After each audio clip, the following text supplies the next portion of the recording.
বিতর্ক যেন পিছু ছাড়ছে না দুর্গাপুর নগর নিগমের।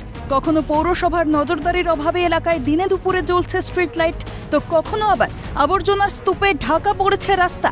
আর এবার নগর নিগমের অন্দরেই অশান্তি, ঝামেলা, ঝঞ্ঝাটে লাটে উঠেছে কাজ। নগর নিগমের মনিটরিং অফিসারের বিরুদ্ধে দাদাগিরির অভিযোগ খোদ সাফাই কর্মীদের। অভিযোগ, চলতি সপ্তাহের সোমবার ওয়ার্ড দেখভালের দায়িত্বপ্রাপ্ত বেসরকারি এজেন্সির মনিটরিং অফিসার স্বস্তিকা সামন্ত ও তার স্বামী অনুপ সামন্ত কাজ সংক্রান্ত সমস্যা নিয়ে আলোচনায় সাফাই কর্মীদের ওয়ার্ড সুপারভাইজার লক্ষ্মীনারায়ণ গড়াইয়ের সঙ্গে দুর্ব্যবহার করেন। আধিকারিকের অবভ্য আচরণে নগর নিগমের প্রশাসক মণ্ডলীর সদস্য রাখি তেওয়ারি ও ধর্মেন্দ্র যাদবকে লিখিত অভিযোগ ৩৯ নম্বর ওয়ার্ডের ৩৫ জন সাফাই কর্মীর।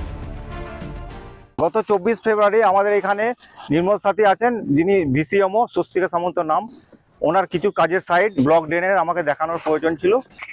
ওই পরিপ্রেক্ষিতে ওনার সঙ্গে একটু কথাকাটি হতে ওনার হাজবেন্ড সঙ্গে সঙ্গে কি করলেন, আমাকে জুতো খুলে মারতে আসছিলেন, অশ্রাব্য ভাষায়, অকথ্য ভাষায় গালাগালি করছেন। আমাদেরকে বহুত টর্চার করছে স্বস্তিকা সামন্ত।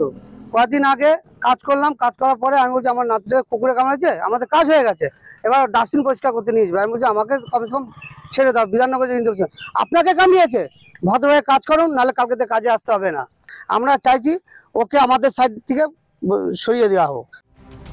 ক্ষোভ প্রকাশ কিংবা লিখিত অভিযোগ, এমনকি প্রতিবাদে কর্মবিরতিতেও মেলেনি কোনো সুরাহা। নগর নিগমের প্রশাসক মণ্ডলীর তরফে মেলেনি সদুত্তর। প্রতিবাদে স্বস্তিকা সামন্তকে পদ থেকে সরানোর দাবিতে ৩৯ নম্বর ওয়ার্ডের বাড়ি বাড়ি গিয়ে বর্জ্য পরিষ্কারের কাজ বন্ধ করে দেওয়ার সিদ্ধান্ত সাফাই কর্মীদের।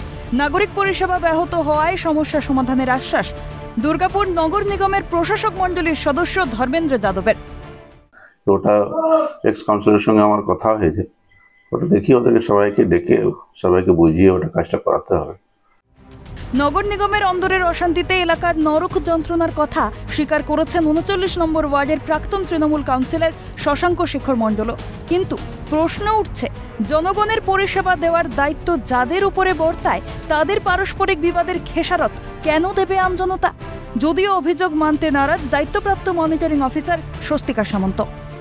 এটা ভুল, পুরোটাই ভুল, এটা পুরোটাই ভুল। তাহলে কেন এই অভিযোগগুলো করছে এরা, মানে কিসের জন্য?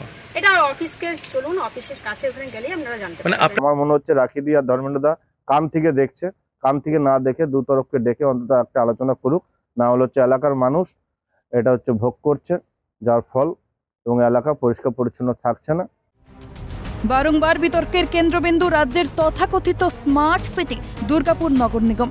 অন্দরের অশান্তিতে বন্ধ নিত্যদিনের কাজ। নগর নিগমেও উপর মহলের বিরুদ্ধে দাদাগিরির অভিযোগে সুর চড়িয়েছে বিরোধী শিবির। জনগণকে পরিষেবা দিতে ব্যর্থ নগর নিগম, কটাক্ষ বিজেপির। ঢেকে মানুষের পরিষেবা দেওয়ার যে কাজ, সেই কাজে ব্যর্থ নগর প্রশাসক মণ্ডলী। দ্রুত যারা ৪ নম্বর বোরোর নগর প্রশাসক মণ্ডলীর দায়িত্বে আসেন, সেই আধিকারিক সহ প্রশাসক মণ্ডলীর কর্তা ব্যক্তিদের কাছে অনুরোধ রাখবো, অবিলম্বে সমস্যাকে নিরসন করে মানুষ যাতে নাগরিক পরিষেবা পায়, মানুষের আবর্জনা যাতে বাড়ি বাড়ি প্রতিদিন সংগ্রহ করা হয়, সেই বিষয়ে নজর দেবেন। আদিবাসী আছেন সেখানে যারা তারা বসবাসকারী, তাদের ওখানে সয়ারের সিস্টেম পরিষ্কার হচ্ছে কিনা, ড্রেন পরিষ্কার হচ্ছে কিনা, গার্বেজ পরিষ্কার হচ্ছে কি হচ্ছে না, এ দেখার সময় তো তাদের নেই। সেই বিরোধ মেটাবার মতো যদি সময় না থাকে, তাহলে ৩৯ নম্বর ওয়ার্ডে যারা বসবাসকারী তারা যেরকমভাবে ভুগছেন সেভাবেই ভুগছেন। আর দিদিমণি তো বলেই দিয়েছে, ৫-৬টা নিকম্মাকে তিনি দুর্গাপুর নগর নিগমের দায়িত্ব দিয়েছেন। তবে দুর্গাপুর নগর নিগমের গড়িমসি কিংবা দায়িত্বে অবহেলা নতুন ঘটনা নয়, সে কথা কয়েক মাস আগেই স্বীকার করেছেন খোদ মুখ্যমন্ত্রী। আর এবার দপ্তরের কর্মীদের হেনস্থার অভিযোগ খোদ পৌরসভার দায়িত্বপ্রাপ্ত সুপারভাইজারের বিরুদ্ধে।